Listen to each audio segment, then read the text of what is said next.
கர்த்தருடைய பரிசுத்த நாமத்துக்கு ஸ்தோத்திரம் உண்டாவதாக. அன்பானவர்களே, மறுபடியும் மேனுவேல் கிறிஸ்தவ ஒளிபரப்பு கூட்டு ஸ்தாபனத்தின் மூலம் இயேசுவுக்குள் புதுவாழ்வு என்ற நிகழ்ச்சியினூடாக உங்களை சந்திப்பதில் நான் பேரானந்தம் அடைகின்றேன். கர்த்தர் தாமே இதுவரை எங்களோடு கூட இருந்து மறுபடியும் உங்களை சந்திக்க வைத்தாரே, அவருடைய பாதம் நாங்கள் கண்களை மூடி ஒப்பு கொடுப்போமா நம்மை? இஞ்சனமே மனம் திரும்பு, இயேசுவிடம் ஓடிவா. இஞ்சனமே மனம் திரும்பு, இயேசுவிடம் ஓடிவா. இறுதி காலம் வந்தாச்சு, இன்னமும் தாமதமே. இறுதி காலம் வந்தாச்சு, இன்னமும் தாமதமே. தூய ரத்தம் உனக்காக, தீய உன் வாழ்வு மாற. தூய ரத்தம் உனக்காக, தீய உன் வாழ்வு மாற. காயங்கள் உனக்காக, நோய்கள் எல்லாம் தீர.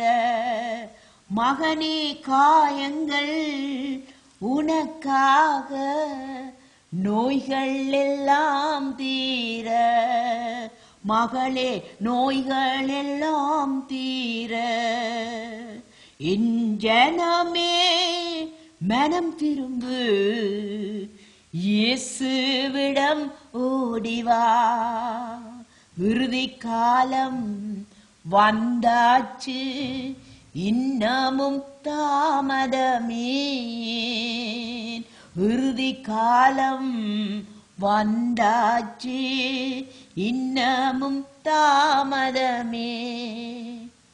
பலம் நிறைந்த தகப்பனே, இந்த நாளுக்கும் ஆண்டவராக இருக்கிறவரே, இந்த வேளையிலும் கூட கர்த்தாவே, உம்முடைய சித்தத்தின்படி, உம்முடைய திட்டத்தின்படி நீர் யார் யாரை இந்த உம்முடைய செய்தினாலே தொட ஆயத்தமா இருக்கிறீரோ அவர்களை தொட்டு விட்டீர் என்ற நம்பிக்கையோடு உம்முடைய பாதத்திலே இந்த செய்தியை அர்ப்பணிக்கிறோம் ஐயா. உம்முடைய வார்த்தை ஜீவனும் வல்லமையும் உள்ளது.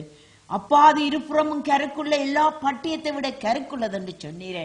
அது ஆவியையும் ஆத்மாவையும் மூனையும் கணுக்களையும் உருவ குத்துறதாயும் இருதயத்தின் நினைவுகளையும் சிந்தைகளையும் வகையறுக்கிறதாயும் இருக்கிறது என்று சொன்னீரே சுவாமி. வேளையிலும் கூட என்னேச பிதாவே, உம்முடைய கரத்திலே உம்முடைய ஜீவன் உள்ள வார்த்தையை நாங்கள் ஒப்புக் கொடுக்கின்றோம். யார் யாரோடு பேச வேண்டுமோ தேவரீர் பேசுங்கள். இயேசுவின் இனிய நாமத்திலே ஜெபிக்கிறேன் தாப்பனே, ஆமேன். பிரியமானவர்களே, மறுபடியும் நான் நினைக்கிறேன், கடந்த வாரத்திலே மனம் திரும்பு என்ற செய்தியை நீங்கள் கேட்டிருப்பீர்கள். மனம் திரும்புதல் என்ன என்று சொல்லி கேட்டிருப்பீர்கள். மனம் திரும்பும் போது நமக்குள்ளே ஏற்படுகிற மாற்றங்கள் 3 கேட்டீர்கள். அதை திரும்பமாக இந்த இடத்திலே வைத்து இன்னும் 3 நம்முடைய மாறுதல் என்ன என்ன என்ற குணாதிசயங்களை இந்த இடத்திலே உங்களோடு ஆராய நான் உள்ளேன். தேவன் தாமே தம்முடைய வார்த்தையினாலே உங்களோடு பேச வேண்டும் என்று நான் வேண்டி நிற்கின்றேன். கடந்த முறையிலே நான் குறிப்பிட்ட வேளையிலே மனம் திரும்பும் போது அது குணம், சிந்தை, நோக்கத்தை ஒருவனுக்கு முற்றாக மாற்றுகின்றது முதலாவது என்று சொல்லி நாங்கள் பார்த்தோம். இரண்டாவதாக அவன் பாவத்துக்காக துக்கித்தான் என்று சொல்லி பார்க்கின்றோம். மூன்றாவதாக மனம் திரும்புதல் என்ன செய்கிறது? நம்முடைய பாவங்களை தேவனிடத்திலே அறிக்கை செய்ய வைக்கின்றது என்று பார்த்தோம்.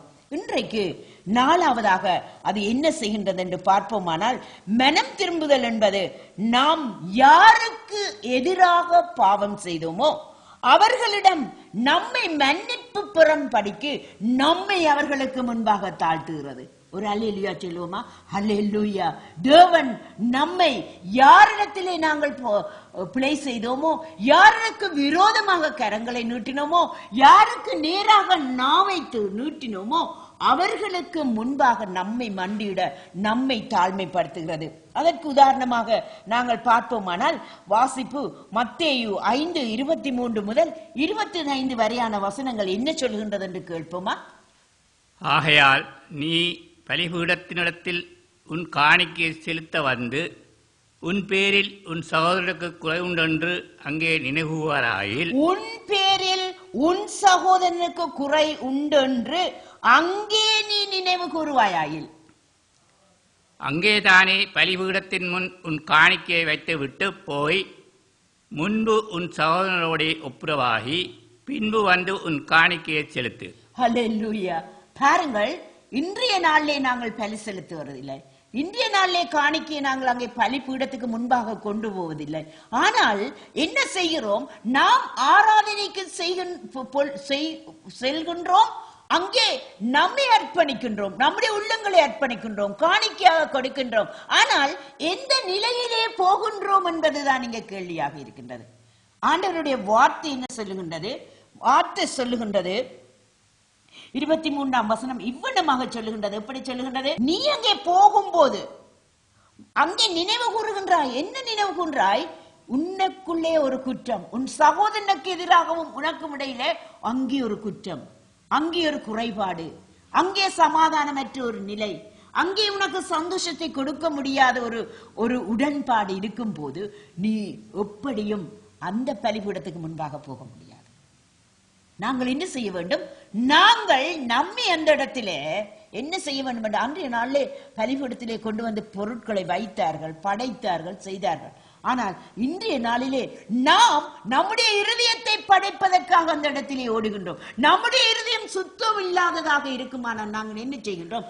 திரும்ப மறுபடி நாங்கள் யாருக்கு விரோதமாக குற்றம் செய்தோமோ, யார் நமக்கு விரோதமாக குற்றம் செய்தவர்களோ அவர்களுக்கு முன்பாக நாம் போய் தாழ்மைப்பட்டு நாங்கள் ஒப்புரவாகாமல் அந்த இடத்திலே நாங்கள் அந்த பலியை, அதாவது நம்முடைய உள்ளத்தை அந்த இடத்திலே செலுத்த முடியாதபடியாக இருக்கிறது. தேவனுடைய பிரசன்னத்தை நாங்கள் பெற்றுக்கொள்ள அது தடையாக இருக்கின்றது.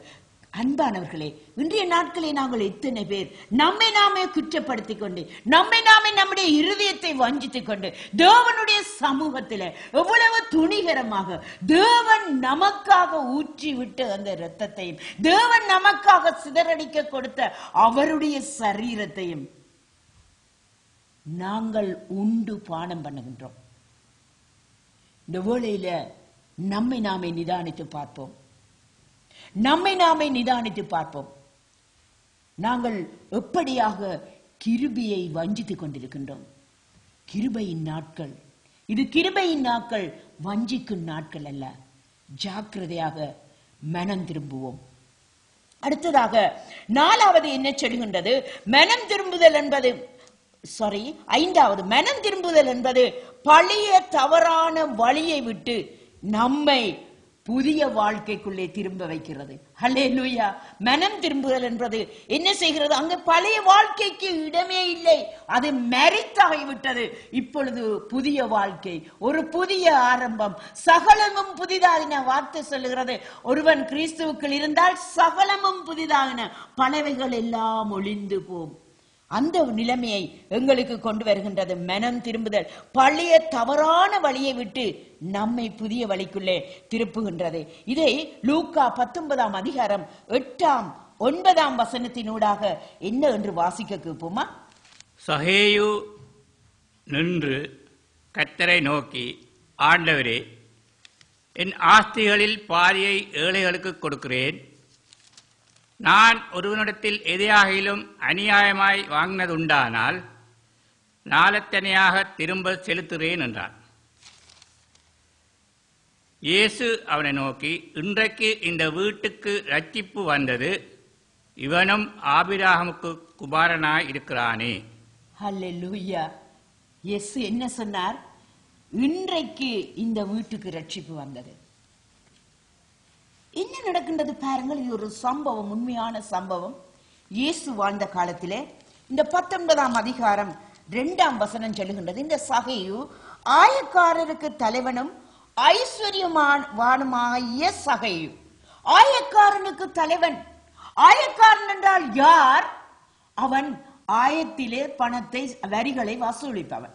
எனவே யூதர் இந்த ஆயக்காரரை பாவிகள் என்று தள்ளி வைத்த ஒரு கூட்டத்துக்குள்ளே அமைந்தவனாக இருந்தான்.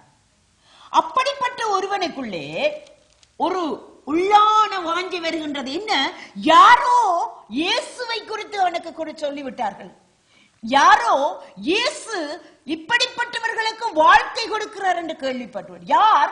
ஒருவேளை இயேசுவனுடைய சீஷனாகிய மத்தேயு அங்கே ஆயத்துறையிலே வரி வசூலித்துக் கொண்டிருக்கிறவன் அவனுடைய நண்பனாக இருந்திருக்கலாம்.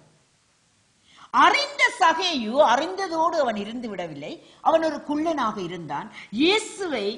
இயேசு அந்த இடத்துக்கு வருகிறார் என்று அறிந்தான். இயேசுவை அந்த கூட்டத்திலே சந்திக்க அவனுடைய உருவம் தடையாக இருந்தது. இன்றைய நாளிலும் கூட சகோதரியே, இந்த செய்தியை கேட்டுக்கொண்டிருக்கிற உங்களுடைய எந்த ஒரு பகுதி, எந்த ஒரு நிலை இயேசுவை சந்திக்க முடியாதபடிக்கு ஊனமாக இருக்கின்றது. அவன் குள்ளனாக இருந்தபடினால் இயேசுவை சந்திக்க முடியாது இருந்தது. இந்த நாளிலும் கூட நாம் இயேசுவை சந்திக்க முடியாதபடிக்கு நமக்கு முன்பாக என்ன தடைகள் இருக்கின்றது? அந்த தடை முழுவதையும் இயேசு நிர்மூலமாக்கி போடுகிறவர். ஏனெனில் சகோயி என்ன செய்தான்? கூட்டத்துக்கு முன்பாக ஓடி சென்று அங்கே காட்டத்தி மரத்திலே ஏறினான் என்று சொல்லி முற்பகுதி அழகாக சொல்லுகின்றது. இப்பொழுது வாசிக்கப்பட்ட வசனம் எந்த இடத்திலே கொடுக்கப்படுகின்றது என்றால், அந்த மரத்திலே அவன் ஏறி இருக்கும் போது விவரமே சொல்லவில்லை இயேசு கிறிஸ்துவுக்கு, உங்களை பார்க்கிறதுக்கு ஒரு கட்டையன் ஏறி ஒரு குள்ளன் இருக்கின்றான் என்று. ஆனால் அந்த இடத்திலே வந்த வேளையிலே இயேசு தலை நிமிர்ந்து என்னத்தை சொன்னார்? சகேயுவே இறங்கி வா. இயேசு அந்த இடத்தில் வந்த போது 19:5 வினமாக சொல்கிறார். இயேசு அந்த இடத்தில் வந்த போது அண்ணாந்து பார்த்து அவனை கண்டு, சகேயுவே நீ சீக்கிரமா இறங்கி வா, இன்றைக்கு நான் உன் வீட்டில் தங்க வேண்டும் என்று சொன்னார். அல்லேலூயா. பாருங்கள், நீங்கள் ஒரு பங்கு நான் காண வேண்டும் என்று வாஞ்சிக்கு எத்தனித்து ஒரு அடி வைக்கும் போது தேவன் 3 அடிகள் முன்கூட்டி உங்களை அழைத்து தூக்கி நிறுத்த வல்லவராக இருக்கிறார். அதைத்தான் இங்கே சகேயுக்கு செய்தார். என்ன செய்தார்? காண வேண்டும் என்று வாஞ்சையிலே கூட்டத்தோடு சந்திக்க முடியாது என்று நினைத்து காட்டத்தி மரத்தில் ஏறினவனை, சகேயுவே இறங்கி வா, நீ காண வேண்டுவது மாத்திரமல்ல, நான் இன்றைக்கு உன்னோடைய தங்க போகின்றேன் என்று சொல்ல தேவன் வல்லவராயிருக்கிறார். அப்படியான ஜீவனுள்ள தேவனிடத்திலே விசுவாசத்தை வையுங்கள், மனம் திரும்புங்கள். இங்கே பாருங்கள், அவன் கேட்டதற்கு மேலாக அங்கே நடைபெறும் போது சகேயு என்ன செய்கிறான்? நின்று கர்த்தரை நோக்கி, ஆண்டவரே, என் ஆஸ்திகளில் பாதியை ஏழைகளுக்கு கொடுக்கிறேன் என்று சொல்லுகிறான். என்ன, யார் சொன்னார்கள் அவனுக்கு அதை கொடுக்கும்படி? அவன் தேவனிடத்திலே வந்த போது தன்னுடைய பாவத்தை, தன்னுடைய இதை என்ன செய்கிறார்? அந்த முழுமையான நம்பிக்கையையும் தேவனிடத்திலே வைக்கின்றான்.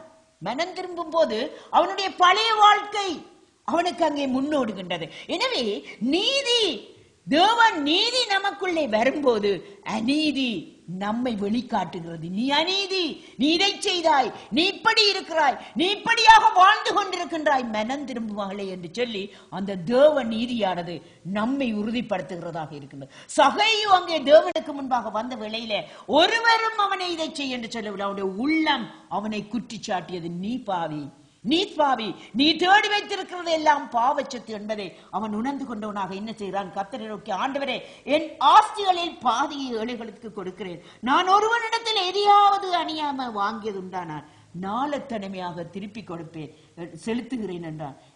உடனே இயேசு என்ன சொல்ற? அவன் திருப்பி கொடுக்கவே இல்லை. அங்கே கொடுத்ததாக இங்கே வசனம் இல்லை. அவன் கொடுத்திருக்க வேண்டும். ஆனால் அதற்கு முன்பாக அவன் சிந்தித்த அந்த வேளையிலே, அவன் சிந்தித்து தேவனிடத்திலே அறிக்கை செய்த மறு நிமிஷத்திலே என்ன சொல்லுகிறார்? ஆண்டவர் சொன்னார், இயேசு அவனை நோக்கி, இன்றைக்கு இந்த வீட்டுக்கு ரட்சிப்பு வந்தது, இவனும் ஆபிரகாமுக்கு குமாரன். ஆபிரகாமின் குமாரன். யூத பரிசேயர் தங்களுக்குள்ளே நாங்கள் தான் ஆபிரகாமுக்கு குமாரன் என்று சொல்லி மார்பு தட்டி கொண்டிருந்த அந்த நாட்களிலே நீங்கள் தள்ளி வைத்த பாவி என்று சொல்லி தள்ளி வைத்த இந்த ஆயக்காரனும் ஆபிரகாமுக்கு குமாரனாக இருக்கிறார். எனவே விசுவாச கூட்டத்தினர் தான் ஆபிரகாமுக்கு குமாரன் என்பதை இயேசு கிறிஸ்து அந்த இடத்திலே உறுதிப்படுத்துகிறார். மகனே, நீ இன்றைக்கு யாராக இருந்தாலும் கூட நீ மனம் திரும்புவானால், நீ மனம் திரும்பி இயேசு இடத்திலே வருவாயானால், நீ இயேசுவை பார்க்க வேண்டும் என்று அந்த சகேயுவை போல சிந்தித்து உணர்ந்து நீ இந்த வேளையிலே வாஞ்சிப்பாயானால், அந்த சகேயுவை சந்தித்த தேவன், இன்றைக்கு இந்த வீட்டுக்கு ரட்சிப்பு வந்தது என்று சொன்ன தேவன், இந்த நிமிஷத்திலே உன் வீட்டுக்கு ரட்சிப்பு